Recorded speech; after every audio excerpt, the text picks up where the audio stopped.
Yeah, yeah, yeah. Straight from the heart. Yeah. All right. I said you. I said you. I said. Hold on. Let me get my R&B on. I said you. Yo. What's up, everybody? TRU-LEE-UNDERRATED Podcast. It's episode 3. As you can see, it's just me today. I'm riding solo with this, so you're going to hear me for the next half an hour, 45 minutes. I ain't going to keep y'all long. But the reason why I'm doing this pod by myself is because number one is Father's Day. My co-host is getting ready for his daughter's graduation on Monday and celebrating Father's Day with his daughter. And my other, that's Yay, by the way. And my other co-host, Brian, is in Atlanta somewhere being a whore. So that's what he's doing. He ain't got no kids, but he's going to be somebody's father and somebody's daughter. So that's what he's doing. So he's getting away with that. So they left me here to my own devices to do my own podcast, as it is already my own podcast anyway, but just to do it by myself. So pretty much just talking about how I started TRU-LEE-Versal, where I wanted to go, and what the future I see for it, mixed in with us a little bit of current events. The reason why I started TRU-LEE-Versal podcast is because I feel as though I had something to say. I will always comment and critique on other things and other people's videos and other people's podcasts, and I really didn't know where to go with it. Just normal conversations, but I really wanted to have a place for just men. Black men is specifically, but just for men. And I don't want to get into that red pill space as far as, women ain't shit and men, somebody bowing down to you and someone's, following your program and all that type of shit. Nah, I just wanted to have a place where I can come, relax, kind of have like my own little type of therapy session. I know a lot of us have a hard time talking to one another in a group setting sometimes, and I wanted to be able to just to come together and feel like, you know what, we have a place, a safe space, as I can say, just to have a conversation, whatever's on your mind. I don't really want to come in with this scripted. I just wanted to come in here with whatever's on my heart that day and whatever's on my mind. And the people that's pushing me to do this is Brian, Yay, and the producer behind you guys, Jeff. You don't get to see. You can hear him though. Yo. So they really put the battery in my back to be like, yo, you can do this. Have faith, stay encouraged, believe in yourself a little bit more. Sometimes I have a hard time seeing the forest from the trees, if that makes any sense. Like, I can't see past what I'm in now. And that's a good thing to be. Sometimes you gotta be focused and present in your present, but also plan for your future. And if that makes sense. Don't look too far down the road, but kind of have a place where you're going, a destination, if you will, to where you want to go. And for me doing this podcast, I really wanted to go somewhere where that would make me challenge me, first of all. That's number one. Because without challenges in life, you can't push any boundaries. Number two, have something to obtain. Because if you don't have nothing to reach for and shoot for, you're pretty much living a dead life, because you got to have a goal. Whether it's small, whether it's big, you got to have dreams and aspirations to chase. Because without that, you're pretty much walking aimlessly in this life without anything positive to do. And thirdly, just to showcase that I can do this, and just to have a little conversation, a little fun. I don't take myself too seriously. I don't want nobody else to take me too seriously. We do and we will talk about, deep and controversial topics, but at the same time, I just want you to be able to watch this, get the feedback, and enjoy the show. So with that being said, I'm starting this journey on my own, at first, but I got these guys pushing me along. Hold on. Before I even go further, let me say my wife, because if I don't mention her, then I won't be able to get in the house tonight. On Father's Day, I'll be looking to sleep on somebody's couch. So she don't think that I'm gonna give her recognition for stuff as it is, but without her pushing me, I wouldn't be in this place today. And it's convenient how it is Father's Day, and I wanted to touch on something as far as Father's Day goes. I wasn't sure if I was going to touch this topic, You know, being that it is Father's Day and there's a lot of important fathers out there that do their job, I kind of have a different situation with my father. You know, as it's a, I don't want to say it's a mutual thing. I think it's a one-sided thing with them. Me trying to reach out, me trying to have a relationship, so to say, and not saying that he's interested, but he feels as though that it has to be on the children to make that effort as far as trying to build that relationship. And for fathers out there, for real fathers out there, know that you can't put all the onus on your kids to do everything, no matter how young or how grown, because at the end of the day, you made them. So your children shouldn't be trying to reach a relationship with you. You should be trying to reach a relationship or already establish a relationship with your children. So, nonetheless, I'm kind of dealing with a little, not animosity or hatred, because I let that stuff go a long time ago.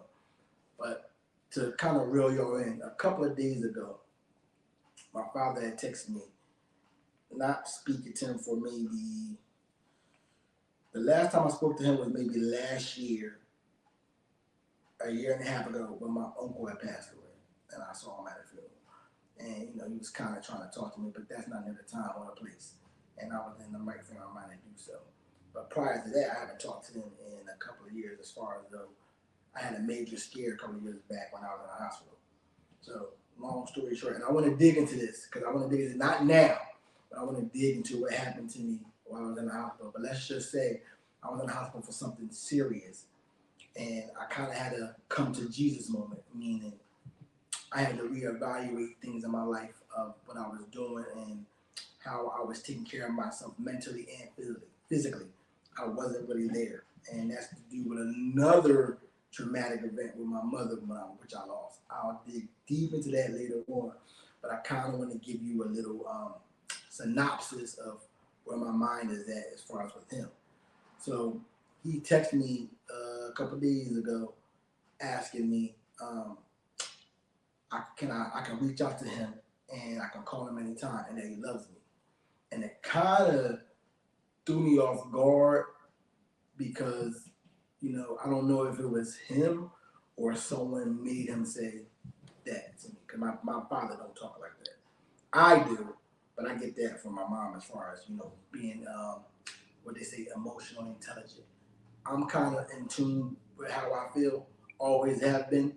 I don't kind of speak on feelings too much, because that's a man thing. Sometimes, you know, you consider weak, and a lot of men don't want to be vulnerable speaking about stuff like that. So I'm getting better at it. But to the long story short, with him, it kind of put me in a weird spot, because I didn't know if it was real or if it was forced by someone. So I kind of got surprised by that text message. And when I got it, I was really bothered. Like, I was acting like I was cool, but I wasn't. I wasn't angry per se, because I let my anger go with some of the situations I've been with him. But I was. I'm trying to think of a good word. I think probably. I would say perplexed a little bit, because I had a whole bottle of emotions. Like I said, anger wasn't part of the emotion, but it was like, why now? What does this mean? Like, I felt as though he messed up my day. Like, I was cool, and then, you know, someone throws a monkey wrench in your day, and you kind of like lose focus. So the person that I had to call for guidance I call him my Uncle Pop, which is his brother. He has been there for me in the past 10 years more than my father has been there for me my whole life. So I talked to him, and he kind of gave me some wisdom and guidance, and pretty much, you know, stating that the decision is up to me. I don't have to be forced to do anything. You laid all your cards out on the table as far as the relationship that you have with him while he was in the hospital, and you did you not saying you did the best you could, but you was a man up front and stated it, and you kind of put the ball in his court, and whatever would be with that, and it kind of left a bitter taste in my mouth because for the first time I was open as far as an adult. When you're younger and when you're angry, you don't kind of know how to express those feelings to a parent respectfully. I was coming from a child's place when I used to confront him about, things that he wasn't doing or I think he should have done as I was growing up. And I didn't hit him from a man's space that I am now. So I think when I hit him from the man's perspective, that I'm a grown man now, that I'm not coming at you disrespectfully, I'm coming at you articulately, be able to speak my mind and really dig into my feelings about the situation and what I was going through. And he was kind of dismissive towards it, meaning he kind of got angry that I was voicing my opinion at the particular time I was voicing my opinion. Now, mind you, at the time I was in the hospital, I was knocking on, the heaven's door, per se. And I made it through a very, very, very, very serious surgery. And when you go through something like that in life, you get a sense of forgiveness mixed in with a little clarity, mixed in with a little, what I would say, it's focused on what's priority driven and what's important. So going through that experience, I was like, all right, I know what's important and what's not important. And I was trying to let everything go, let bygones be bygones, start fresh, a clean slate. And I guess he didn't like it. So it didn't go off too well. And that's the last I've heard of him prior to, like I said, my uncle's funeral a year ago. So it threw me in a weird space because I didn't know how to feel. Was it right for me to feel the way I was feeling? Because to be honest, I was feeling that I didn't want to be bothered. Like, I'm good. You know what I mean? Like, I didn't want to rehash the past, but I didn't want to go forward with any type of reconciliation that he might want to do because I've tried that. And what I'm not going to do is move on other people's time when I put the effort in first. So whatever he was going through at the time when him texting me, mind you, I think the last time he texted me was maybe, I think Christmas. And you know what I did? Control, Alt, Delete. That joint said Merry Christmas. And I said Merry God. Deleted it. Because I don't got time. Don't be sentimental on the holidays or be trying to hit me up because your conscience is messed up, which I don't even think he has one. But I don't know why. Like I'm showing you every angle of that I'm good as far as I don't want to, like I left, whatever I said to him, I'm telling you I'm going to dig more into this in future episodes because this is really a lot to unpack and this has to deal with mental health. And June is Mental Health Awareness Month. So I kind of want to tackle that next episode with my co-host here because we got some really serious stuff we want to talk about, we want to unpack that kind of help everybody else out there that may be feeling the same way. So I kind of want to save that tidbit, but for my mental health, it took me a while to get here where I'm at now, especially after my mom passed. And May this year was the 10th anniversary of my mom passing. So with that being said, I am in a great space now mentally and emotionally now. It took a while, but I'm starting to enjoy my life again. You know what I mean? I didn't enjoy my life for the past 9 years. Plus I had other serious stuff going on too mixed in with that. I had people I lost. I lost friends along the way. I lost family members due to passing along the way. So it was just a rough 8.5 to 9 years. So year 10 has been great as far as my mental space is going on.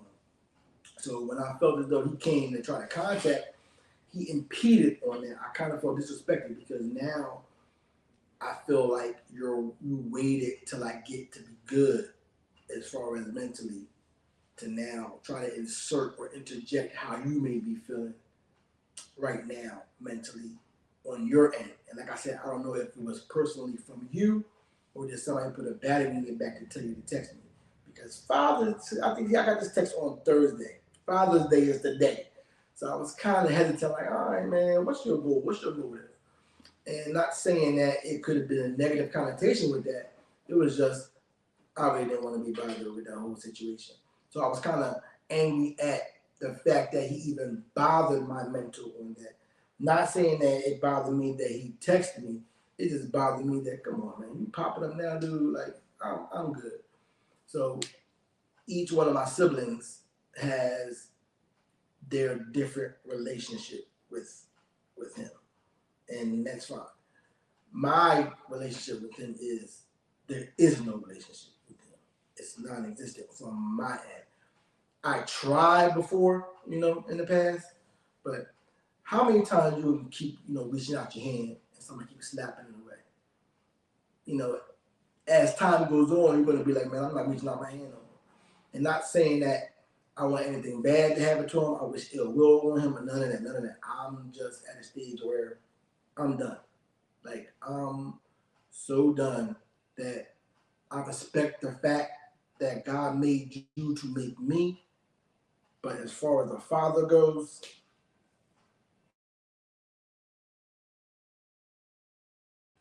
as far as the dad goes, you don't get that title from me, man. I don't know what to call you. You know what I mean? Like, you made me, and I'm blessed for that. But as far as, and I kind of hope, someone steers this into your direction to watch it, because as far as me speaking to you face to face about this, it ain't no more about it. I've done that. That's been over and done with. I'm beating a dead horse at that point. So if you do get a chance to see this, respectfully, sir, I'm good. I would like you to, what I wish for you is to have conviction in your heart to accept the things that you couldn't fix and focus on the rest of your other children. Try to fix those relationships before it's too late. Bring those barriers with me. As far as me and you, there is no fixing because I don't want nothing to be fixed. It's already fixed. I said what I said. I meant what I said. Like Lil Duval, I'm not fitting to go back and forth with these niggas. So I'm not trying to call you. He's a nigga, but he's not my nigga, but he's a nigga. But listen, y'all trying to give me disrespect to Father on Father's Day. I'm trying to be a Christian. Lord, give me a sign.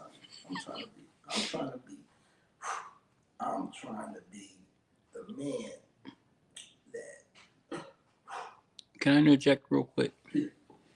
I see where you're coming from because I think a lot of people don't realize, like, as everyone is celebrating, it's like the way I'm seeing what you're saying is like Christmas every year. Like the mass majority of people feel joy, celebration, right? They feel like, oh, we're going to be celebrated. And we can argue whether men feel like they're celebrated or not celebrated during Father's Day, but there's an anticipation for celebration. You know what I'm saying? And I think the people who are not fathers, which are the kids, the daughters, the uncles, or whomever that are not fathers, whatever, right? They have a sense of anticipation, like Happy Father's Day, Happy Father's Day, Happy Father's Day. But there's a group of people like on Christmas who's like, I'm not going to get a gift this year. Like there is no Christmas for us. I get to watch everyone enjoy this season, and I don't. Yes. And my history and my past has been this specific day has been a reminder of how I don't have the thing that they're about to celebrate. Yeah. And I think a lot of people forget that because I know you're trying to be as nice as you can in your delivery, and I applaud you for that. But the point that I'm getting to is that I can see how like people like us who may have had fathers who've been in our lives may not be able to fully comprehend where you're coming from. And I think you're doing a great job trying to communicate to people that, this day that you guys get to celebrate is a reminder of all the things that were missing in my life. Yeah. And that's so like, I just wanted to touch on that. I understand you're like, as you're trying to keep it like clean and reel it in. And it's obvious that you're not trying to really like come at his neck or anything whatsoever. But this is this right here and like you said, like this is a place for people to be able to have the conversations that's on their heart, because this stuff weighs heavy on a lot of people, you know what I'm saying? But this is probably the only way you're going to probably be able to communicate this to him, because there hasn't been like an open door for this type of conversation. And he shuts down too. It's and I've gathered that from what you said. And it's a double whammy, because I would celebrate my mom if she was here. Mm-hmm. So not only is it a reminder that I have no relationship with you, it's a reminder of that person I have a relationship. It's not here. Yeah. So now it's a double light, man. And I think you're also shedding a light that, and I don't say that to make anyone who have a similar situation like yours, for those who don't, to sympathize for them and whatever, but I think it gives them an idea that there are people out there, while you're enjoying this, like you're probably having dinner with your father, or you're sharing a gift, whether it's a small gift or whatever, you didn't have that. And I'm not even saying on the I don't get to give my dad a gift type thing. I'm saying like you didn't get a chance to have a dad to celebrate. Yeah, you didn't have the person to celebrate with because the person was absent. And I think it's one of those conversations. It's not, a lot of people internalize the thing you're saying. And because they internalize it, like it derails certain aspects of their lives. Yeah. And I think like the conversation that you're having allows it to, like, let's say your dad don't see this, right? But let's just see someone who is a dad, who's walking down the same path as your dad, and creating this tension between them and their children, and they're not even aware of it. You get to be the person who could be the seed that changed that person's heart to make that person be like, I'm gonna do better. Yeah, and I think a lot of times we think that everything is too late. It's never too late. Never, yeah. To come back from. You have to give yourself grace. Mm-hmm. But what some people don't understand is when you give yourself grace, you have to allow the other person's feelings to however they feel, let it be. Mm-hmm. So you may have changed the corner, but you can't be mad at the person that has that feeling still, because you don't know how long they've been carrying that to get to where they've been. Yeah. You came to the conclusion of your journey that you're good with it. But now you're trying to force that validation on that other person, and you can't do that. That's what the reason why I brought this up, because I want everybody to have their feelings validated. Yeah. It's okay for you to feel however you need to feel. You don't have to feel wrong. You don't have to feel sorrow. You don't have to feel, oh man, maybe I'm neglecting them. No. If you trying to move on, whatever you got to do, like, and people say anger, you can't be mad, you can't walk around anger. I disagree with that sometimes. I agree with you 100%. Because anger is nothing but a motivational tool. God gives you happiness, joy, sorrow, and laughter. It's for a purpose. It's for a reason. So anger, people want to dismiss anger. No. You have to use anger. You don't let it consume you. But when you're angry, that gives you a level of focus and being all right, I'm not going to do that to my children when I have children. Yeah. Because of the anger that I felt. I don't want other people to feel that. And that's all I'm saying. Yeah. Everybody tries to, I don't want to say everybody, but the wrongdoer tries to not validate, hey, shouldn't you be over this by now? Why are you still carrying this burden? You don't know how long I had to carry this rock on my back to get up these hills I had to get. Yeah. So for you to be dismissive of why this person still has that, how dare you? That has nothing to do with you. Matter of fact, you caused that. Yeah. So all you have to do in life, and this is what I tell everybody, just because you say you're sorry doesn't fix the wrong that you've done. Yeah. Sorry is just an acknowledgement. Hey, I acknowledge the fact that I disappoint you or I hurt you. Now, whatever you do with that is what you do with that and what you need to be doing with that. You have to allow that person that you wronged to go through that process of, all right, I'm healing myself, I'm healing the hurt, and now I'm ready to, because sometimes people don't want to talk about it right then and there. Yeah. So you have to be like, you know what? I wronged them, but I have to give them the space to develop whatever conclusion they come to, whether they want to be inclusive or whether they want to be like, nah, I'm good. you have to accept that fact, because you have to look yourself in the mirror and be like, I've done that. And I think a lot of us as just individuals nowadays don't take accountability for their own actions and live in the moment of, hey, I messed up, but I can't fix it. You know, so crazy, and it's something I tell my kids all the time. The what you're saying, I tell my kids that you don't want to be spiritually dormant. No. So like, and the point of me saying spiritually dormant is that a lot of people, in my opinion, don't understand what it is to be a spiritual person, like a person of faith, whatever you want to call it. That means that you have to be aware of how your spirit affects the environment, affects people. You know what I mean? You have to be mindful of the decisions that you make, the things that you say, and who it can affect. I'm not saying you got to walk on eggshells and whatnot, but in relationships with your children, with your friends, your colleagues, your behavior, your conduct will affect people to a certain degree. Yeah. Now, some of us have to become, develop tougher skin or whatever the case may be. But when it comes to people who are walking around spiritually dormant, they behave in their own interests. Anyone who's spiritually dormant can't see nothing beyond themselves. Their feelings supersedes everyone else. They don't see no one else. What they say, I don't know what your problem is. I don't know why you can't get over it. The thing is that you have to, if you were spiritually woke, if you were a person of faith or whatever, you would be able to step outside of yourself and realize that my actions, the things that I've said, has led to this place that I'm in. And if I can be mindful moving forward, that I can actually shift this temperament that's been created from, my actions, my sayings, or whatever the case may be. We're all adults. We should be able to control our emotions and be able to tolerate people. I mean, not tolerate people, but like deal with people who are just not the most pleasant or make bad decisions or whatever the case may be. But also, too, we also have to be mindful that we are human. And just like you said, anger is a tool.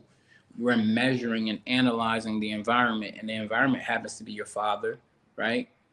And every time you get feedback from your father, you try your best to communicate, and the person, based on what you said, could only see things through one way. Why don't you get over it? Or whatever, you know what I mean? Whatever the case may be. But I think that a lot of people, to my point, is that are spiritually dormant and they don't realize the things that they said. Like right now, I'm using this example to try to reel it in, because I don't think I made it super clear. My point is like right now, you started this podcast, so it could be a conversation that people can have, whether it's through you, or they can live through you, or speak through you, or hear the message or the solution from you, right? It solves a bigger problem. So it's you're spiritually growing, because you're trying to help people by doing the podcast, or lending your voice to people, or being the one who can say the things that people are afraid to say. You know what I'm saying? But a person who's spiritually dormant don't care about what people are dealing with. They don't care about how they can pour into others. They don't care. They just, you make me feel a certain way, I don't care. You don't do nothing for me, I don't care. What do you want from me? I gave you a house. I gave you shelter. I put food on the table. What more did you need from me? I left because of your mama. Or I did this because of that. It's all about them. They're spiritually dormant. They don't know how the world works beyond themselves. They're spiritually immature too. You know what I'm saying? And I was going down that same path because I wasn't allowing myself to get over things. And I'm like, wait a minute. I'm seeing myself going down a path that I don't want to be, and I don't want to be what I've seen. And I don't want to. My biggest fear was to be like my father, and I don't want to be that. But that's also the part of having a parent. A parent is supposed to guide you. So you had to learn through life on your own. So you kind of got handicapped. And I'm not trying to put blame on your father by saying that, but the thing that you were feeling, you were wrestling with, those feelings, you had to figure it out on your own. You had to actually find another proxy like your uncle to try to help you, get wisdom. Because that's the point of a father. That's the point of a mother. So when we celebrate Mother's Day and Father's Day, that's what we're celebrating: mothering, fathering someone, guiding them through this thing called life, so they could become better at whomever they are. They can find their voice in this noisy world, so that your frustration is valid. You know what I'm saying? Absolutely. But it's just, I just realized that a lot of people are spiritually dormant, and they don't know how to analyze their interaction with people. And if you can only see the world through your wants, through your desire, you're spiritually dormant. I don't care if you got a good job. I don't care if you're well spoken. I don't care if you're educated. I don't care if you pay the bills and all that. You're a generational thief, because what's going to end up happening is your bitterness, your self-absorbedness will affect your children. They will inherit that from you. They'll have doubt and fear in their minds and their hearts and so on. So moving forward, you have created the seed for this, for a generation of people, and they will give it to the next person and the next person and the next person. But you're so spiritually dormant, you can't even see how you affected these. You had to find your way on your own. And I applaud you for that. But I'm just saying, I get exactly what you're saying. And the description is like, I try to tell my children, like, you gotta use your head. You gotta be mindful of what you say. It's not about fear. It's not about that. It's like the human experience is when you're aware of the power of your words, your choices, your decisions, is a different life. And I don't think people really understand that the sins of the father is a real thing. Absolutely. It carries on to generation to generation. So just because you think that it didn't bother me so much, your sin became my burden. So I had to carry that, and I still do. So I carry that into my friendships, I carry that to my relationships, I carry that in my everyday life. So I seen the negative connotation with it, and I don't want to keep going down that path. So I think that's why I'm stepping into my purpose with this podcast. No, you ain't stepping into it. You ain't stepping in it. You've been in it. It's just the fruits finally came to fruition, because you've been in it. It's like the tree, like a tree. That's a seed. It's a tree, even though it's a seed. It just developed to where it need to be. You know what I'm saying? So you had it in you all this time. The thing that's different now, in my opinion, is that the courage to move forward is different. Is here. You know what I'm saying? So. And I don't want to be this ain't no Oprah Winfrey special. This ain't no Please don't cry for me, Argentina. This ain't no sad song. This is just having a conversation about where I want to go in my life, where I've been in my life. And since it's Father's Day, I was struggling with something that occurred a couple of days prior. And like I said, I just want to have a place to have a conversation. And I wasn't going to touch this, but I think by me just sitting here, it was led to on my mind. First of all, nothing is by mistakes. I know that God definitely had a role in this. It was just, I just wanted to, not only for him, so hope he sees it. If he don't, that's fine. But just to reach out to other fathers and sons and children to be like, your parents' burden doesn't have to be your burden. You can always succeed and do better. That's what the goal of life is. You're supposed to always, where your father or mother put that flag, you're supposed to pick it up and carry it even further. That's your mission in life. And also help people along the way. I think a lot of us forget that we're not just here to serve ourselves, but we're here to serve a purpose of what God has for us. And God has for us is to serve. It's a service. You have to be of servitude. And one of his main service is to service people. No matter if you're a singer, songwriter, dancer, poet, all that is of the benefit of service and other than. I was just trying to find my way of service. Some people do it in charitable giving, fellowship, donations. Hold on, let me add something. Humor. Oh yeah, definitely humor. Because I gotta get at to you, a funny guy. Yeah. I don't want you to brush that off, because like your humor really makes a difference. And I think I won't say thing. I know that's one of my gifts. Yeah. But trying to channel the right energy for it. Yeah. That's what I'm trying to figure out. Mm. So that's my whole reason of doing this podcast, guys. I didn't want to take you down on a long journey of emotions as far as sorrow. This is a happy day. First of all, I want to say happy fathers to all the fathers, good or bad. Because whether you are trying or active in your kid's life or whether you're not, God gave you something that you created. And I want to say it's not too late to be a father to some of these children out here. So if you think that, hey, you wasn't in their life, I think a lot of people think that when you try to introduce yourself into your children's lives, you got to start from one. They're already raised. So don't try to be a father to them. Just try to be in their life. And just start with the friendship, start with the communication, start with the baseline, start with anything. And then let that mature into something else down the line. But to all the fathers that listen to this on Father's Day, that will listen to this, it's never too late to be a father to your children's life. You always have a chance. Now, whether the children is receptive to it, that's a different story. But that's something that you're gonna have to deal with on your own and lay you in your bed and lying and be like, you know what? I tried, but also I respect the children's decision wherever they may go, however they may feel, to feel that. So that's the whole purpose of me doing this podcast. Like I said, I don't want to talk their ear off. I just want to give y'all a little bit of how I'm feeling on this Father's Day, what was on my mind. There's going to be plenty more Truly Versal podcasts to go. I'm not just stepping into my purpose. I'm in my purpose. I'm here. You'll be looking for a lot more of me. And when y'all watch it, just have grace because I'm starting out. I'm going to get better. Sometimes I'm a little nervous about talking about these things, but I'm going to get a little bit better each and every time I do this. So just have patience, have passion, have purpose. Once again, happy Father's Day. Truly Versal Podcast, episode 3. Mike, Truly Underrated. Your boy out. Peace.